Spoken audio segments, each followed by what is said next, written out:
안녕하세요. 유튜브 넘버원 축구 분석 전문 채널 골 때리는 TV 배팅맨입니다. 오늘은 축구토토 승무패 36회차 최종 분석 및 최종 픽 말씀드려보도록 하겠습니다. 일단 두 번이나 2월이 됐기 때문에 1등 당첨 금액이 아마 30억에 가까워지지 않을까 예상이 되고 있습니다. 저도 평소보다는 조금 더 많은 구매 금액을 사용할 예정이고 이변을 좀 생각을 해서 픽을 할 생각입니다. 골 때리는 가족분들께 이 영상에서 공유 드리는 최종 픽은 16,000원 최종 픽 공유를 드리고 멤버십 분들께는 최종 픽에서 추가적으로 두세 경기 픽이 추가된 최종 픽 이미지로 커뮤니티 게시판에 공유 드리도록 하겠습니다. 이번 주에 너무나도 오랜만에 2월이 많이 됐고 해서 분석하는데 시간도 많이 걸리고 라이브 방송도 하면서 골 때리는 가족분들의 의견도 어떤지 들어보고 했는데 너무나도 재미있고 즐거운 시간이었고 굳이 2월 되는 회차가 아니라고 하더라도 앞으로 시간이 된다면 골 때리는 가족분들과 축구 승무패 관련해서 소통하면서 토론하는 시간 자주 갖도록 노력해 보도록 하겠습니다. 자, 그러면 축구토토 승무패 36회차 최종 분석 및 최종 픽 말씀드리기 전에 골 때리는 가족분들 좋아요 눌러주시고 처음 오신 분들께서는 구독 눌러주시고 좋아요 눌러주시면 감사하겠습니다. 누르셨으면 시작해 보도록 하겠습니다.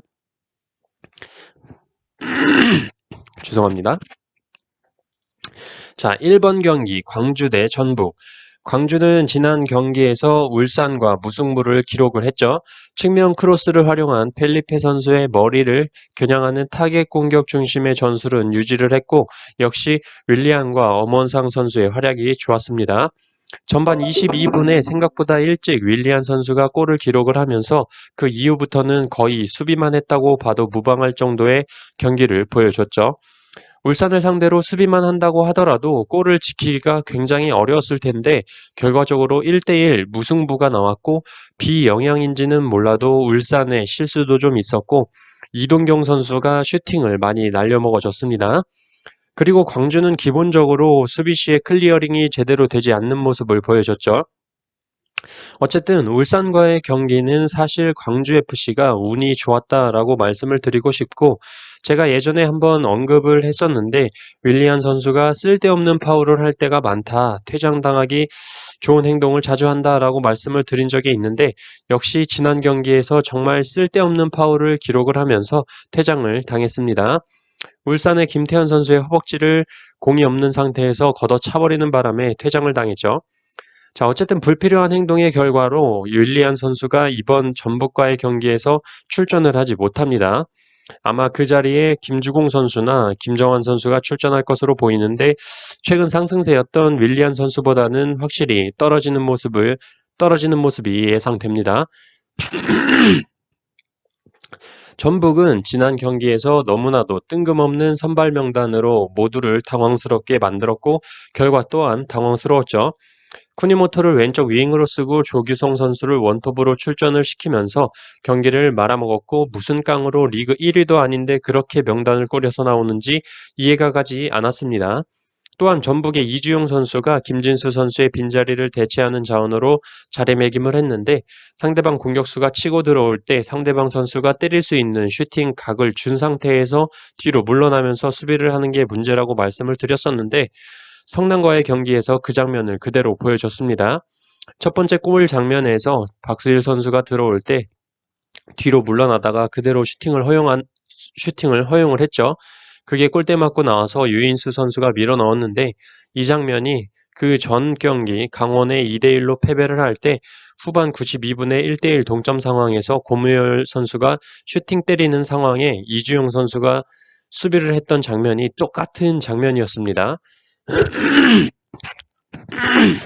죄송합니다. 목이 계속 갈라지네요.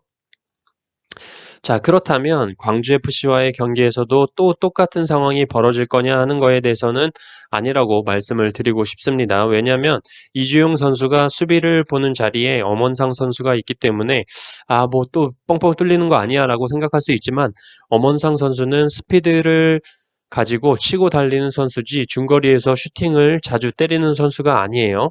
거의 대부분의 슛이 골 에어리어 안쪽으로 달려 들어와서 때리는 슛이 대부분인 선수죠. 그렇기 때문에 이주용 선수가 슈팅 각을 주더라도 치고 달려 들어오는 스타일인 엄원상 선수는 때리지 않을 거라는 생각이 들고, 이주용 선수가 뒤로 슬금슬금 물러나는 게 상대방 공격수가 치고 들어올 때 바로 방향 전환을 해서 길목을 막는 스타일의 수비 성향이기 때문에 이번 경기에는 수비적으로는 문제가 없을 것이다 라고 봅니다. 그리고 생각이 있는 감독이라면 지금까지 생각 없는 짓을 너무 많이 해서 어쨌든 어떤 선수 선발 기용을 할지는 모르겠지만 이제 울산과 승점 차이가 5점이나 나게 됐는데 미친 거 아니고서는 조규성 선수를 또 선발로 기용하진 않을 거다라고 판단이 들고 있습니다. 베스트 멤버로 출전하는 전북을 윌리안의 공백이 큰 광주가 막아내기란 힘들어 보입니다. 이변으로 본다면 무승부까지도 볼 수 있다는 생각도 들지만 전북 경기에 투포를 쓰기엔 너무 폴더가 아깝다라는 생각이 들어서 광주FC의 단통패 예상합니다. 2번 경기 시미즈 대 가시마. 자, 이 경기 사실 누가 봐도 가시마의 승으로 보이는 경기입니다. 시미즈는 최근 리그 5연패를 기록 중이고 제가 볼 때 역습 상황에서의 공격에는 그나마 조금 날카로움이 있는데 문제는 기본적인 수비가 잘 되지가 않는다는 게 문제입니다. 뒷공간을 너무 내주고 라인을 올린다든지 수비적인 부분에서 너무나도 떨어지는 시미즈죠. 5경기 연속 패배를 할 동안 18실점이나 내줬습니다. 반대로 상대팀 가시마 같은 경우는 최근 4연승을 기록을 하면서 10득점이나 기록을 하면서 물오른 골 결정력을 보여주고 있죠. 또한 골대법 계산 결과도 시미즈의 승리 확률이 현저하게 낮았고 맞대결 전적 또한 가시마가 우세하고 배당적인 측면으로도 계속해서 해외 배당은 가시마 정배당이 떨어지고 있는 추세이기 때문에 많은 단서들이 시미즈의 단통 패를 가리키고 있는데 다만 한 가지 걸리는 게 시미즈의 연패가 길고 가시마의 연승이 길다는 점인데 이 단서 하나로 이변을 잡고 무승부를 깔고 가기에는 구매 금액이 너무 커질 수 있기 때문에 고민을 많이 했지만 저는 시미즈의 단통패로 가보도록 하겠습니다. 시미즈의 단통패 예상합니다. 3번 경기 비셀고베 대 FC 도쿄. 비셀고베는 최근 4경기째 승리가 없습니다. 주중 가와사키 원정에서 3대2로 패배를 기록을 했고 컵 포함해서 5경기 연속 무승을 기록 중이죠. 특히나 5경기 동안 15실점을 내주면서 수비가 불안한 모습을 보여주고 있는데 사실 가와사키의 실점을 많이 해서 그런 경향도 있지만 일단 쇼난과 1대1 무승부 때문에 불안해 보이는 건 사실입니다. 상대팀 도쿄는 컵 포함 4경기 연속으로 승리를 거두고 있고 올 시즌 원정 9경기 연속 무패를 기록 중입니다. 그렇기 때문에 이 경기 최근 경기력적으로 볼 때 비셀고베의 패배로 가는 게 맞다고 보입니다. 또한 비셀고베의 외국인 용병 공격수 더글라스 선수가 출장이 불투명하기 때문에 비셀고베의 승리는 보이지가 않는 경기예요. 또한 골대법에서 베이직 계산 확률보다 홈과 원정으로 나눈 계산법에 비셀고베의 무승부 확률이 상승하는 것으로 볼 때 무승부 가능성이 커 보이고 패턴적으로도 고베가 올 시즌 연패가 없는데 전 경기에서 패배를 했고 도쿄는 올 시즌 최다 연승인 3연승을 기록 중이기 때문에 양팀 모두 지금 부러질 때가 되지 않았나 싶습니다. 저는 그래서 이 경기 비셀고베 단통 무승부 예상합니다. 4번 경기 상주상무 대 성남FC. 상주상무는 지난 수원과의 경기에서 1대0으로 승리를 거뒀죠. 이창근 골키퍼 선방이 좋았고 골키퍼 제2의 골키퍼 골대가 2번이나 이창근 골키퍼 대신 막아주면서 운도 좀 따라줬던 경기였다고 봅니다. 공격적으로는 기본적으로 측면 돌파에 이은 크로스 슈팅 위주의 플레이를 가져갔고 역시 문선민 선수를 원톱으로 놓으면서 역습에서의 스피드를 활용하는 전술 역시 좋았다라고 봅니다. 골 장면에서는 정재희 선수의 스피드와 몸싸움에서 밀리지 않는 모습 굉장히 좋았고 문선민 선수와 호흡도 좋았다고 봅니다. 하지만 수비 시에 많은 인원이 박스라인 안에 있으나 공간으로 침투하는 선수들에 대한 방어가 떨어졌고 전체적으로 수비적인 부분에 대해서는 불안한 모습을 보여줬습니다. 전체적인 경기력으로는 좀 수원에게 밀렸다라고 볼 수 있는 경기였어요. 성남은 지난 전북과의 경기에서 2대 0으로 깜짝 승리를 거뒀습니다. 일단 김현선 선수가 퇴장으로 이번 경기에는 출전하지 못할 것으로 보이고 아마 양동현 선수 혹은 토미 선수가 선발로 출전하지 않을까 예상이 되고 있습니다. 성남은 선수비 후 역습의 공격 형태로 굉장히 간결한 축구를 보여줬죠. 수비에서 한 번에 공격적으로 연결을 하면서 상대 수비 진영이 제대로 갖춰지지 않은 상태에서 공격을 하면서 과감한 슈팅을 때려주고 있습니다. 그리고 최근 유인수 선수의 측면에서의 폼이 굉장히 좋고 박태준 선수의 중거리 슈팅 또한 좋아 보였습니다. 이런 공격 진행 방법이 수원 삼성과 굉장히 비슷한 형태라고 보이나 수비적으로는 성남이 더 안정적인 모습을 보여주고 있다고 말씀드리고 싶어요. 그렇다면 상주 상무가 지난 경기에서 성남과 비슷한 스타일인 수원 삼성을 이긴 것처럼 성남에게도 승리를 할 것이냐라고 본다면 그건 좀 아니라는 생각이 듭니다. 결론적으로 문선민 선수나 정재희 선수의 스피드를 활용한 역습 공격에 장점이 있는 상주 상무인데 성남의 현재 수비 라인은 낮고 뒷공간을 많이 내주지 않기 때문에 측면 돌파에 이은 타겟 공격이 좋을 것으로 보이나 상주 상무의 타겟 공격을 할 만한 자원은 없다고 보입니다. 또한 성남은 수비적으로 잠그고 있다가 한 번의 공간으로 주는 패스들이 상당히 좋고 특히 유인수 선수나 나상호 선수가 그런 전술에 굉장히 잘 녹아있는 모습을 보여주고 있고 상주 상무가 그런 공간으로 주는 패스들에 대한 수비에는 최근 불안한 모습을 보여주고 있다라고 보입니다. 그렇기 때문에 저는 이 경기 최근 맞대결 전적에서도 보이듯이 저득점 경기로 흘러갈 것으로 보이고 무승부나 한 골차 승부가 되지 않을까 예상이 됩니다. 또한 골대법 계산 결과로 상무의 무와 패 확률이 낮게 나타나는데 베이직 계산 결과와 홈 원정 구분 결과 확률이 동일하게 나왔기 때문에 상무의 무와 패 중에서 한 가지 결과가 나올 것으로 보입니다. 저는 그래서 이 경기 상주 상무의 단통 무승부 예상합니다. 5번 경기 울산 현대 대 대구 FC. 울산은 지난 경기에서 광주와 1대1 무승부를 거뒀습니다. 한 골을 먹힌 이후부터는 거의 울산이 게임을 주도했다고 보이고 비가 오는 상태라서 전체적으로 울산 선수들의 슈팅들이 정확하게 나오지가 않았다고 보였습니다. 골무원인 주니오가 멋진 슬라이딩 헤딩으로 김태환 선수의 크로스를 받아 넣는 모습을 보여줬고 비가 와서 그런지 특히 이동경 선수의 슈팅들은 개판이었죠. 한 개도 골대 안쪽으로 가는 공이 없더라고요. 어쨌든 광주와 무승부를 거두긴 했지만 경기력 자체는 역시 울산이다 싶을 정도의 경기력을 보여줬다고 생각을 합니다. 울산에 대해서는 딱히 뭐라 할 만한 걸 못 찾겠습니다. 자, 대구는 현재 최근 5경기째 승리가 없어요. 또한 에드가 선수가 부상으로 출전이 불가할 것으로 보입니다. 대구가 베스트 전력은 굉장히 좋은 편인데 로테이션 멤버가 충분하지가 않아서 주전 선수들의 계속되는 선발 출전으로 체력적으로도 많은 문제가 있는 것으로 보입니다. 체력적인 문제로 인해 지난 포항과의 경기에서도 후반에만 2골을 내주면서 역전을 허용하는 모습을 보여줬죠. 또한 공격적으로는 특히 세징야 선수에게 너무 집중되는 공격이 문제라고 볼 수 있고 그나마 풀어줄 수 있는 카드가 에드가 선수일 텐데 이번 경기에 출전이 불가할 것으로 보여서 세징야가 고립이 될 것으로 예상이 됩니다. 또한 작년 맞대결 전적을 보면 울산 현대 홈에서 대구가 2번이나 무승부를 기록을 했는데 그때 대구의 골키퍼가 조현우 선수였습니다. 지금 조현우 선수는 울산의 골문을 지키고 있죠. 현재 대구의 구성현 골키퍼 준수한 모습을 보여주고 있긴 하지만 조현우 선수보다는 무게감이 떨어지는 건 사실입니다. 그렇다면 울산의 스쿼드는 작년보다 강해졌고 대구는 골키퍼적인 측면과 최전방 공격에서 무게감이 떨어진다고 볼 때 울산이 승리하는 그림이 그려지지 않을까 생각이 들고 있습니다. 이변을 본다면 무승부를 보겠지만 대구가 이번 시즌 원정에서 역배당을 받고 무승부를 기록한 적이 없기 때문에 이변은 없다고 보고 이 경기 울산의 단통승 예상합니다. 6번 경기 삿포로 대 우라와.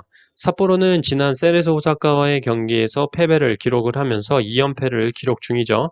2연패뿐만이 아니라 리그에서 승리가 없는 삿포로인데 골 때리는 가족분들도 느끼셨을 텐데 최근 경기력으로는 삿포로가 정배당을 받을 경기가 아니다라고 느껴지는데 정배당을 받았습니다. 심지어 해외 배당 기준으로는 삿포로의 정배당이 약간씩 떨어지고 있는 상황인데 투표율은 삿포로 패에 몰리고 있는데 삿포로 승배당이 떨어지는 상황이라서 조금 이해가 가질 않습니다. 어쨌든 이 경기는 최근 경기력은 배제를 하고 생각해 봐야 될 것으로 보이고 일단 골대법으로 삿포로의 승 확률이 높았고 우라와가 해외 배당 기준으로 원정에서 4번의 역배당을 받고 1승 3패로 무승부가 일단 없었고 패배가 많은 결과를 보여줬습니다. 또한 우라와가 올 시즌 연속 무승부를 한 적이 없는데 지난 사간도스와의 경기에서 무승부를 기록을 했기 때문에 무승부는 확실히 없어 보이는 경기입니다. 저는 그래서 이 경기 삿포로의 승과 패 투픽 예상합니다. 7번 경기 FC서울 대 수원삼성. 자, 이 경기 슈퍼매치 아니죠. 슬퍼매치입니다. 양팀 모두 상황이 좋지 않은 상황에서 만나게 됐죠. 우선 서울은 지난 경기 부산과 무승부를 기록을 했습니다. 서울은 포백을 쓰면서 측면 돌파가 좋은 경기를 잠깐 보여줬었는데 부산과의 경기에서는 박주영 선수를 원톱으로 내세우면서 딱히 측면이 살아나지 못하는 모습이었고 스루 패스를 통한 중앙 공격에 집중을 하는 모습이었습니다. 박주영 선수의 라인을 깨고 들어가는 모습은 좋아 보였으나 FC 서울의 장점이었던 측면 돌파가 떨어지는 모습이었어요. 수비적으로는 공간을 많이 내주면서 슈팅을 너무 많이 내주는 모습이었습니다. 아마 부산의 골 결정력이 좋았다면 패배하는 경기가 되지 않았을까 생각이 들어요. 기성용 효과도 별로 보지 못하고 있는 것으로 보이는데 부산과의 경기에서도 기성용 선수가 확실히 활동량이 떨어지다 보니까 중거리 슈팅 하나 빼고는 거의 경기장에서 보이지 않는 모습이었어요. 잠깐 반짝 잘했다가 최근 3경기에서 2무 1패로 승리가 없는 FC 서울이고 3경기 동안 1득점 4실점으로 공수 밸런스 또한 깨진 것으로 보입니다. 12개 팀 중에서 가장 많은 실점 35실점을 기록 중이죠. 상대팀 수원 삼성은 박건하 전 국가대표팀 코치님을 감독으로 선임을 했습니다. 지금 인천이 꼴찌인데 최근 6경기 동안 1승 1무 4패를 기록하면서 꼴찌 인천과 승점 차이가 3점 차이밖에 나지를 않고 있는 상황인지라 무조건 달아나야 되는 상황에 박건하 감독을 선임을 하면서 반전을 노리고 있습니다. 수원에서만 11시즌을 뛴 원클럽맨이기도 한 박건하 감독이 수원의 분위기를 어떻게 바꿀지 궁금하고 새로운 감독이 선임이 되고 첫 경기는 승리한다라는 약간 징크스 아닌 징크스가 있는데 이게 이어질지 모르겠네요. 하지만 또 반대인 강력한 징크스가 있죠. FC 서울은 2015년 4월에 수원에게 패배한 이후 리그 17번의 맞대결에서 9승 8무로 수원을 상대로 무패를 기록 중입니다. 어쨌든 징크스적인 부분은 이렇다고 말씀을 드릴 수 있고 수원은 지난 경기에서 전방 압박을 통한 공격이 상주성무에 잘 먹혔다고 볼 수 있고 골대와 이창근 골키퍼의 선방에 막히면서 골을 기록하지는 못했습니다. 공격적인 측면에서는 그나마 평소보다는 나아진 모습을 보여줬다고 생각을 하는데 수비적으로는 측면 돌파에 대한 방어가 잘 되지 않는 모습을 보여줬고 수비가 백하는 스피드가 좀 떨어진다고 보였어요. 하지만 FC 서울에 그렇게 상무의 문선민처럼 빠른 최전방 공격수는 없기 때문에 측면 돌파에 대한 방어만 잘 대비한다면 괜찮지 않을까 생각이 들고 있습니다. 이 경기 동기부여적으로 볼 때 수원 삼성은 박건하 감독님이 새로 오셨고 이번 경기마저 패배를 한다면 정말 강등으로 갈 수 있기 때문에 FC 서울보다는 좀 더 승리가 간절한 경기가 될 것으로 보고 FC 서울의 무와 패 투픽을 예상하지만 골대법 계산 결과 무승부 확률이 제일 낮았기 때문에 역배당의 투표율도 역배당이지만 FC 서울의 단통패 예상합니다. 8번 경기 센다이 대 오이타. 센다이 대 오이타 리그 하위권 팀들의 맞대결이기 때문에 어떤 결과도 나올 수 있다고 생각을 합니다.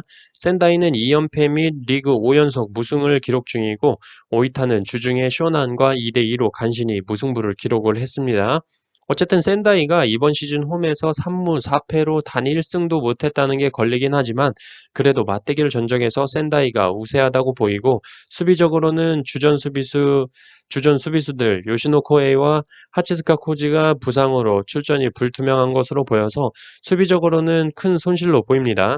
하지만 공격수 저메인 료가 조메인요 선수가 지난 가시마와의 경기에서 한 달 만에 선발 출전을 하면서 공격적으로는 조금은 나아지지 않을까 생각합니다. 또한 골대법과 패턴으로 봤을 때 샌다이에 패 없다라는 데이터가 보여서 저는 이 경기 간단하게 샌다이의 승과 무 투픽 예상합니다. 9번 경기 요코FC 대 나고야. 요코FC는 리그 3연승을 기록을 하면서 좋은 모습을 보여주다가 최근 3연패를 기록 중입니다.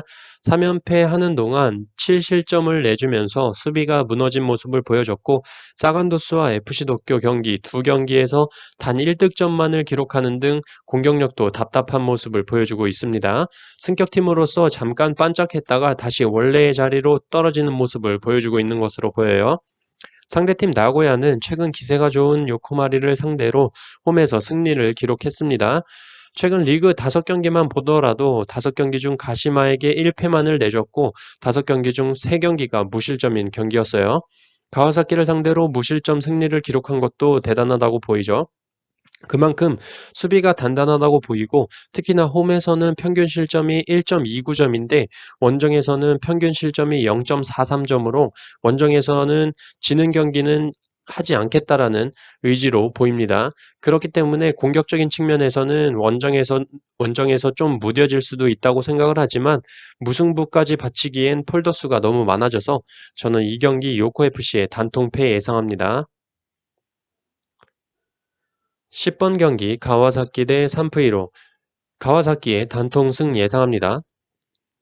자, 이 경기 딱히 말씀드릴 게 없는 게 가와사키는 이번 시즌 그냥 한두 번씩 부러질 때 빼고는 너무나도 강한 모습을 보여주고 있기 때문에 아무리 뭐 전 경기에서 산프이로가 시미즈를 상대로 대승을 거뒀다고 하더라도 상대는 수비가 쓰레기인 시미즈였다는 점 참고해야 될 것 같고 패턴적으로도 산프이로는 이번 시즌 2연승이 최다 연승인데 현재 2연승 중이기 때문에 가와사키를 상대로 3연승을 한다는 건 생각이 들지가 않고 또한 산프이로는 이번 시즌 원정에서 3번의 역배당을 받고 1승 2패로 역배당을 받으면 무승부를 기록을 안 하는 모습을 보여주고 있는데 상대가 가와사키라는 점으로 볼 때 패배로 경기력과 모든 데이터들이 말해주고 있다고 보입니다.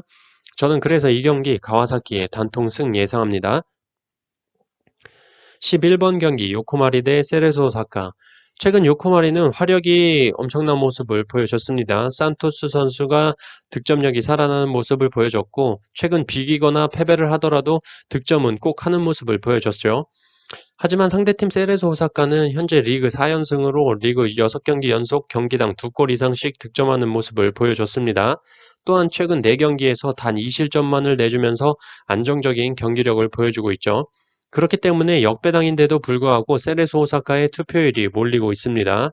저는 이 경기 세레소 오사카의 승은 일단 가져가야 된다고 보지만 최근에 화력 좋은 두 팀이 만났기 때문에 많은 골이 나올 것으로 보이고 배당상으로 세레소 오사카의 역배당 대비 요코마리의 정배당이 일반적인 배당 책정되는 것보다 좀 더 낮게 책정이 되어 있는 것으로 볼 때 무승부는 좀 배제를 하고 요코마리의 승도 한번 생각을 해봐야 될 것으로 보입니다. 저는 그래서 이 경기 경기력으로는 당연히 세레소 오사카지만 요코마리의 승도 한번 가져가 봐야 될 것으로 보입니다. 이 경기 요코마리의 승과 패 투픽 예상합니다. 12번 경기 간바 오사카 대 쇼난. 자, 이 경기 라이브 방송 때 골 때리는 가족분들께 말씀을 드렸던 경기였죠. 이 경기 해외 배당을 보자마자 느꼈던 게, 뭔가 이상하다. 물론 간바 오사카가 꼴찌 쇼난을 만났기 때문일 수도 있는데, 배당이 너무 낮은 느낌이었습니다. 가와사키 정배당과 거의 동배당을 받았는데, 최근 10번의 맞대결에서 간바 오사카 홈에서 만났을 때 압도적으로 승리한 적이 없고 1점 차 승리 아니면 무승부를 기록을 했었습니다. 최근에 두 경기에서 무승부를 연이어 기록을 하면서 쇼난의 오이와 카즈키 선수가 두 경기 연속골을 기록하고 있는데 폼이 올라온 것으로 보여요. 어쨌든 투표율에서도 보이듯이 지금 간바 오사카 승리에 80%가 넘게 투표율이 몰려 있는데 당연히 간바 오사카에 몰리는 게 맞다고 보이긴 하지만 저는 이 경기 한번 이변으로 잡고 간바 오사카의 단통 무승부로 한번 꺾어보도록 하겠습니다. 승 가실 분들은 승 가세요. 저는 승부수를 띄워보겠다는 겁니다. 간바오사카의 단통 무승부 예상합니다. 13번 경기 강원 대 포항. 강원은 지난 인천과의 경기에서 2대3으로 패배를 기록을 했습니다. 역시 전북과의 경기에서 승리를 거둔 뒤 간절함의 대명사인 인천을 만나서 패배를 기록을 했죠. 인천을 홈으로 불러들이는 경기였기 때문에 살짝 힘을 빼고 이영재, 김지현, 조재환을 선발 명단에서 제외하면서 뭔가 포항과의 경기를 대비하지 않았나 싶은 생각이 들고 있습니다. 무구사에게 페널티킥 골을 내준 이후에 안 되겠다 싶었는지 김지현 선수와 조재환 선수를 차례로 투입을 했지만 후반에 비가 갑자기 전반보다 많이 내리면서 땅볼 패스에 땅볼 패스를 많이 주고받으면서 공격 진행을 하는 강원이 불리한 경기가 되었다라고 보고 무고사를 향한 타겟 공격이나 전방으로 한 번에 찍어 쳐주는 공격 전개가 많은 인천이 유리하지 않았나 생각이 들었어요. 어쨌든 김지영과 조재환이 들어가면서 공격이 확실히 살아나는 모습이었고 경고 누적으로 결장을 하게 된 임채민의 빈자리가 좀 크게 작용을 하지 않았나 싶었습니다. 그리고 좀 재밌는 게 최근 10번의 맞대결 전적에서 강원FC의 홈에만 오면 포항이 승리를 하지 못하는 모습을 보여주고 있어요. 18년도에 강원FC 홈에서 2무, 19년도에 강원FC 홈에서 강원이 2승을 거뒀습니다. 자, 상대팀 포항은 지난 대구와의 경기에서 짜릿한 역전승을 거뒀죠. 팔라시오스 선수의 원톱 활용은 스피드를 살리기는 좋으나 확실히 측면에서의 돌파할 때 팔라시오스보다 파괴력은 떨어지는 모습이었습니다. 또한 수비 시에 클리어링이 제대로 되지 않아 세징야 선수에게 골을 내주는 장면 역시 좋지 않았고 공격 전개 중에 볼을 뺏겼을 때 수비들의 백업 속도가 느린 편이다라고 보입니다. 하지만 포항은 최근 송민규 선수가 측면에서의 활약이 굉장히 좋죠. 수비 가담이 좋고 특히 공격 시에 측면에서 빠른 스피드와 몸싸움을 이용해서 1대1 돌파 또한 좋습니다. 특히 최근에 빈 공간으로 뛰어들어오면서 골을 기록하는 모습이 눈에 띄게 좋아졌어요. 자, 어쨌든 강원은 임채민이 돌아오면서 포항을 상대할 때는 포백을 가동할 것으로 보이고 1차전에서 2대0으로 강원이 패배할 때는 페널티킥을 내주고 이광현 골키퍼의 판단 미스로 인한 실책성 골이었다고 말씀을 드리고 싶고 기본적으로 포항이 강원 원정 경기에서 힘을 못 쓰는 느낌이 강한데 강원FC 잔디 상황이 그렇게 좋지 못하다는 생각이 들고 강원FC는 이런 좋지 않은 잔디 상태에서 전 경기 인천과의 경기를 치르면서 골도 기록을 했고 이번 경기 역시 홈 경기로 두 경기 연속 홈 경기이기 때문에 잔디에 적응이 잘 됐을 거라고 생각이 듭니다. 또한 포항은 파이널 A그룹을 조기 확정지었기 때문에 지금까지 주전급 로테이션 가동 인력이 부족했던 포항으로서는 지금까지 계속되었던 주축 선수들에게 휴식을 좀 주면서 FA컵 4강전에 포커스를 맞추지 않을까 생각이 들어요. 그렇다면 이 경기 강원은 파이널 A 그룹에 잔류를 하려면 무조건 이겨야 되는 경기로 보이기 때문에 전력을 다할 것으로 보입니다. 저는 그래서 이 경기 강원FC의 승과 무 투픽 예상합니다. 14번 경기 부산 대 인천. 부산은 지난 서울과의 경기에서 1대1로 무승부를 거뒀죠. 이정엽 선수가 없기 때문에 공격적인 측면에서 좀 안 풀릴 거라고 생각을 했는데 생각보다 공격 전개 과정은 좋았다라고 보였습니다. 그리고 후반에 올 시즌 출전 경험이 없는 정성민과 김정현 선수를 투입을 하면서 김정현 선수가 호물로의 코너킥을 헤딩으로 골을 기록을 했습니다. 하지만 부산은 13개의 슈팅 중에 1개의 유효슛밖에 없었다라는 점, 그 1개의 유효슛이 김정현 선수의 헤딩골이었는데 확실히 골 결정력이 있어 너무나도 떨어지는 모습을 보여주고 있습니다. 이번 경기에서 이정엽 선수가 돌아온다고 하더라도 제가 볼 때 허리 부상이면 회복이 쉽지 않을 것으로 예상이 돼서 정상적인 경기력은 보여주지 못할 것으로 보이고 특히나 박종우 선수가 경고 누적으로 나오지 못한다는 게 부산으로서는 또 하나의 손실이라고 볼 수 있습니다. 첫 번째 맞대결에서는 부산이 굉장히 고전 끝에 김문환 선수의 중거리슛 원더골로 1대0 승리를 거뒀죠. 하지만 그때 당시에는 현재 공격의 고리를 이어주고 있는 인천의 아길라르 선수가 없었을 때였기 때문이라고 생각이 들고 지금 인천은 아길라르가 온 뒤에 좋은 모습을 보여주고 있고 최근 4경기 3승 1패로 살아나는 모습을 보여주고 있고 무고사 선수가 지난 경기에서 해트트릭까지 기록을 했죠. 무고사 선수의 해트트릭도 칭찬할 만하지만 인천의 지현학 선수가 굉장히 활약이 좋습니다. 결론적으로 인천은 남은 경기가 서울과 울산이기 때문에 울산 경기는 패한다고 하더라도 이번 경기와 서울 경기는 무조건 잡아야 된다는 생각을 가지고 경기에 임할 것이기 때문에 멘탈적으로나 최근 경기력적으로 경기를 유리하게 가져갈 거다라고 보이긴 하는데, 부산이 유독 홈에서는 전북과 울산에게 패배한 것 빼고는 2승 5무로 굉장히 지지 않는 경기를 펼친다는 점이 좀 걸립니다. 하지만 어쨌든 저는 이 경기 부산의 단통 패 예상합니다. 자, 이렇게 오늘 축구토토 승무패 36회차 최종 분석 및 최종 픽 말씀을 드렸습니다. 기존에 공유 드리는 대로 16,000원 최종 픽으로 공유를 드렸고, 앞에서 말씀드린 대로 2월 회차기 때문에 구매 금액을 조금 늘려서 저는 최종 픽에서 추가적으로 두세 경기 추가한 최종 픽을 만들 거고, 그 최종 픽은 멤버십 분들에게만 최종 픽 이미지로 공유를 드릴 예정입니다.